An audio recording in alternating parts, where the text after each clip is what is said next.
Hello guys, welcome to Monitoring and Evaluation Made Simple. I'm your host, Coach Alexander. I'm so glad that you've joined me today, and we're continuing on our 8-part series, Types of Project Evaluation Methods. This is part 3. So in case you don't know me, just in case, my name is Coach Alexander. I've been doing this for 10 years now. I'm so happy to be having you today if you're here for the first time.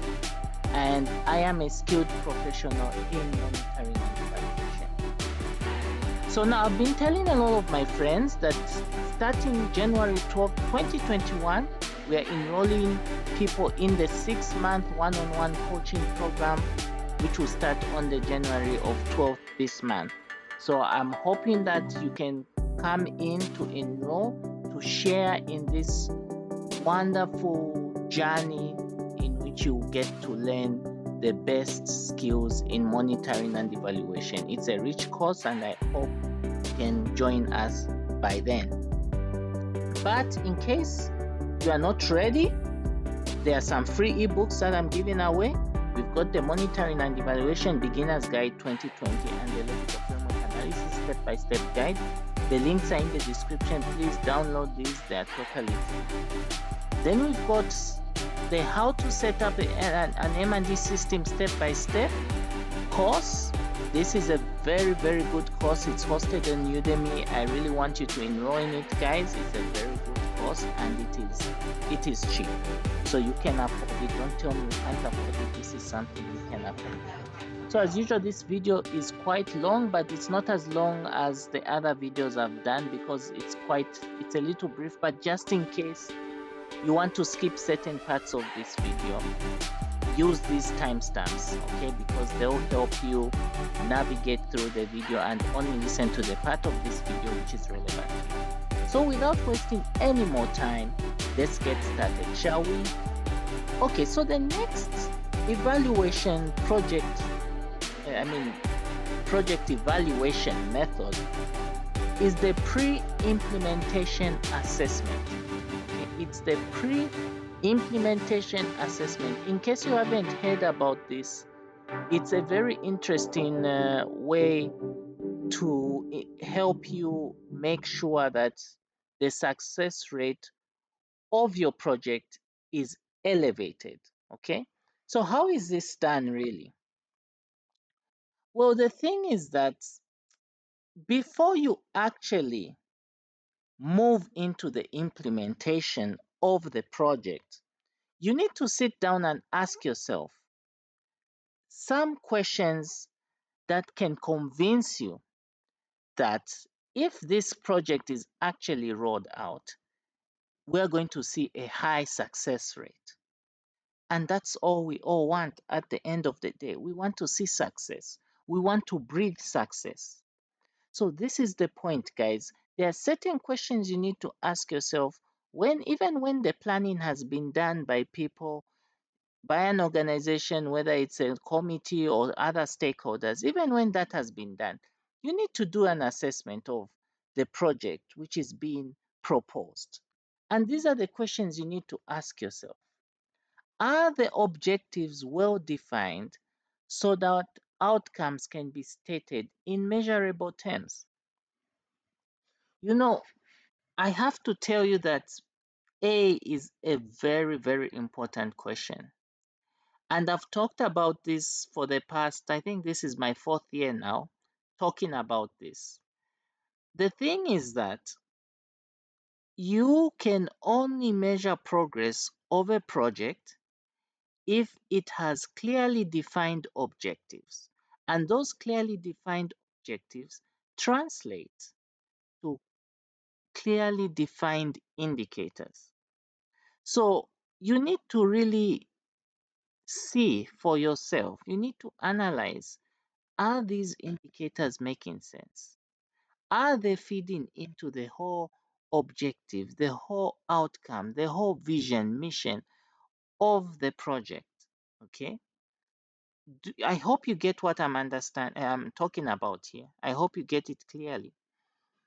And then the other question you need to ask yourself, is there a coherent and credible implementation plan that provides clear evidence of how implementation is to proceed and how successful implementation can be distinguished from poor implementation. I know this is a mouthful, but just to cut the long story short, when you look at coherence, how is the structure of the implementation plan? How is it really like? Because the key point is that there has to be that linkage. There has to be clear linkages that tell you that indeed when this thing is rolled out, there will be a high success rate. Are you able to tell that an implementation plan is successful only when you see a certain aspect of it being successful? Are you really able to tell that? Can you distinguish it from poor implementation? Those are the key points we need to be asking ourselves. If you are able to answer that with full confidence, then clearly the design of the project is good, it's credible, it's trustworthy. Even if you took it to any region of the world, took it to any organization, they'll always agree with what you have laid on the table. Another thing is the rationale for the deployment of resources, and how will you define the rationale? Is the rationale for the deployment of resources clear? Okay. And does it fulfill the requirements for achieving the stated outcomes? One of the things I've noticed, and I'm not trying to judge anybody, I don't know why people do this sometimes. They say they want to eradicate poverty. Okay, and that is a project which has been approved, and they are saying they want to eradicate poverty in a certain community. Now, if you look at such a project, guys, I don't know. From an M&D perspective, the first question I'm going to ask is, how is this even possible? Because I mean, poverty is a big thing, guys. We are talking about tons of resources here. We're talking about behavioral change. We're talking about policy. We're talking about economics. We're talking about so many things, you see. Even if you'd say that this project is going to reduce poverty by 50%, by 75%, I'll still raise question marks because that's a really huge ambition. So now, if you are saying that there's a project like that, okay, if that project is able to do that, the next question you ask is, what resources are you really going to pump into there? And for how long? Because, quite frankly, let's just look at one aspect of poverty reduction. Perhaps it's policy. How do you get policymakers to, make the economy more conducive for the people who are already poor? And then you're talking about changing people's behaviors. Changing attitudes takes time. It takes education. Who's going to be doing the trainings and for how long? How much will you be paying these skilled trainers? I can spend the whole day talking about this. But usually it is important to be realistic even in the project design if you want to be successful with your project. Set realistic targets, set realistic goals. Make it clear from the onset that you are only able to go to this extent. If you are saying that you want to reduce poverty, fine. but clearly define what poverty is. If you are saying you want to increase incomes, how are you going to do it? Those are things you need, and what resources, what resources are required. So you really need to sit down and judge from yourself and be transparent. Don't sugarcoat things. The budget needs to be pumped with money if it requires money in order to achieve the intended change. So now what are the advantages of this evaluation approach, the pre-assessment?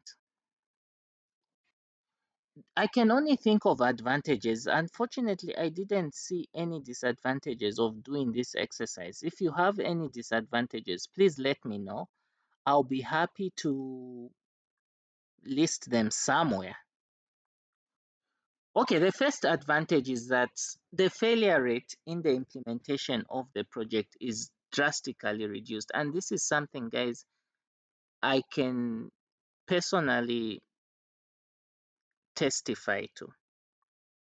If you do things with a realistic mindset, if you seal all the gaps, if you avoid sugarcoating things for the sake of donors seeing your project proposal to be attractive, then you're going to see a success rate should you get the funds.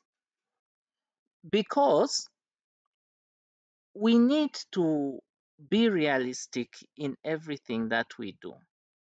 And that is why, in your design of a project, if you want to reduce poverty levels, here is a hint to you.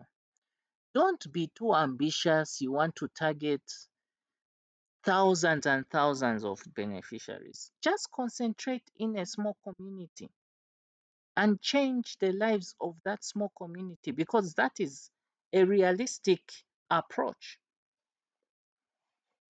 And then the other points, I don't know why those double A's are appearing there. I think it's a PowerPoint error. Another point is that it also reassures to stakeholders that the design of the project is really fit for purpose. It's like it's like this. You want to embark on a journey, right? Using, let's say you have a BMW and you want to journey 500 k's to another place somewhere. You want to ensure that that BMW is fit for travel. So in a similar case, we are saying that the project should be fit for purpose, and then everyone should be agreeable to it. Okay, so guys, that was all for today. Please join me again as we consider other evaluation approaches. I sure hope you enjoyed this presentation. Until we meet again, see you on the other side. Bye.